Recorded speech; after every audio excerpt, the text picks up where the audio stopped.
deux filles, un garçon toxique et une jalousie grandissante. Et au milieu de la nuit, une seule ne rentrera jamais chez elle.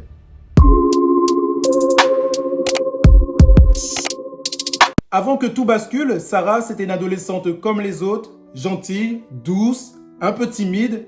Elle avait 17 ans, elle rêvait de devenir vétérinaire, donc elle passait son temps à soigner les animaux du quartier. Elle était connue pour cela.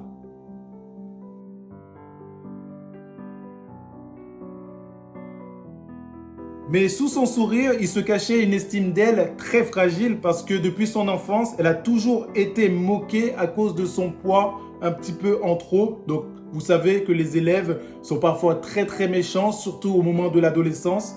Donc, elle a vécu beaucoup de harcèlement.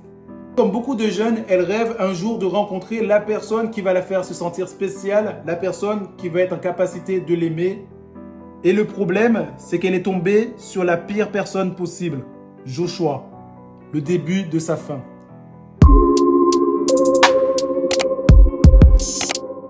Avant que j'oublie de te le dire, comme je commence tout juste sur YouTube, abonne-toi.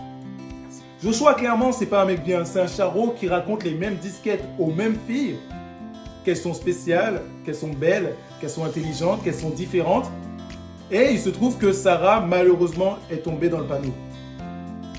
Joshua a 19 ans, il est beau, il est populaire, il charme facilement, il dit à Sarah exactement ce qu'elle rêve d'entendre, il la valide et l'appelle bébé, lui envoie des messages jusqu'à 3 h du matin et bien sûr, elle s'en attache de plus en plus et lui, il s'ennuie. Et pendant qu'il joue avec les émotions de Sarah, il commence à papillonner, c'est-à-dire à aller voir un petit peu d'autres filles, sauf qu'il est tombé sur quelqu'un de beaucoup plus dangereux.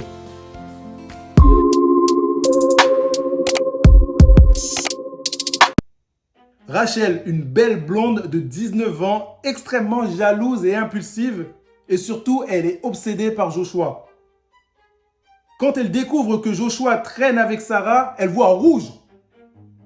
Elle commence à surveiller les réseaux sociaux, les stories, les commentaires, le moindre like devient un drapeau rouge. Et Sarah, bien sûr, sans le savoir, devient son ennemi juré. C'est ici que tout dégénère. À partir de maintenant, oublie l'amour, c'est une guerre.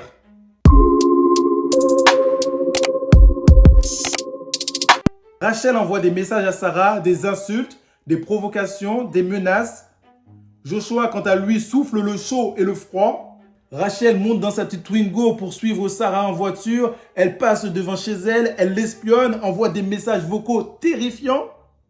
Personne ne réagit, personne n'arrête le truc et la pression monte jusqu'à l'explosion. Le 27 avril 2009, Sarah est avec des amis, elle passe une soirée tranquille, ça se passe vraiment très bien, elle rigole, elle oublie un peu l'histoire. Mais Josh envoie un message à Rachel. Une phrase, une seule. Je suis chez Kevin avec Sarah. Ni une ni deux, Rachel démarre la voiture comme si elle courait vers sa vengeance. Elle arrive devant la maison, elle hurle, elle provoque. Sarah sort, fatiguée et lassée de toute cette histoire. Les deux se font face. Les insultes fusent, bien sûr. Et voilà qu'en moins de 10 secondes, Rachel sort un couteau et plante Sarah dans le ventre. Un geste, un seul, Sarah recule. Ses jambes lâchent, elle tombe devant ses amis, devant l'horreur totale. Tout ça pour un garçon qui n'a jamais su choisir entre Sarah et Rachel. Pendant que Sarah est au sol, ses amis paniquent, ils appellent le secours, les minutes semblent interminables, l'ambulance arrive, le cœur de Sarah bat encore, mais il bat trop faiblement.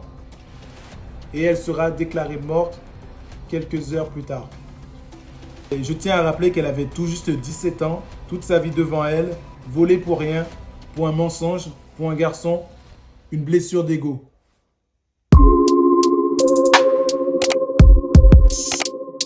Le procès va choquer tout le monde et ça va surtout révéler la vérité.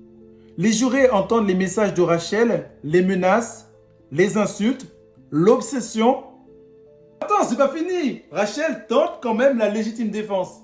Mais entre les menaces, les messages, les filiatures, le jury n'est pas dupe. Et ça, malheureusement, ça ne passe pas. Le verdict du procès est qu'elle est jugée coupable de meurtre. Elle a pris 27 ans de prison. Elle sera libérable en 2032. Donc là, je t'ai parlé de Sarah qui est morte malheureusement. De Rachel qui a pris 27 ans de prison par jalousie. Et Josh dans l'histoire. Bah Josh, il se la coule douce. Aucune conséquence. Donc lui, il n'a pas eu de soucis. Donc là, il n'a aucun poids sur la conscience. La justice a dit qu'il n'avait rien fait de mal. Il n'est pas coupable. Innocent. Le mec est clean. Cette histoire n'avait rien à voir avec une histoire d'amour. C'était plus une histoire de manque de confiance en soi. Pour le cas de Sarah, qui avait besoin d'être rassurée, d'être aimée. Une question d'obsession par rapport à Rachel, qui a été obsédée par Joshua. Et Joshua, une histoire de manipulation qui a joué avec le cœur des deux filles. Et voilà, c'était ma 4e vidéo. J'espère qu'elle a été un peu mieux que la 3e, que la 2e, que la première. Enfin, normalement, à la 100e, ce sera parfait. Donc, n'hésite pas à t'abonner, à donner de la force. Ça fait plaisir. Peace! Suis-moi, like-moi,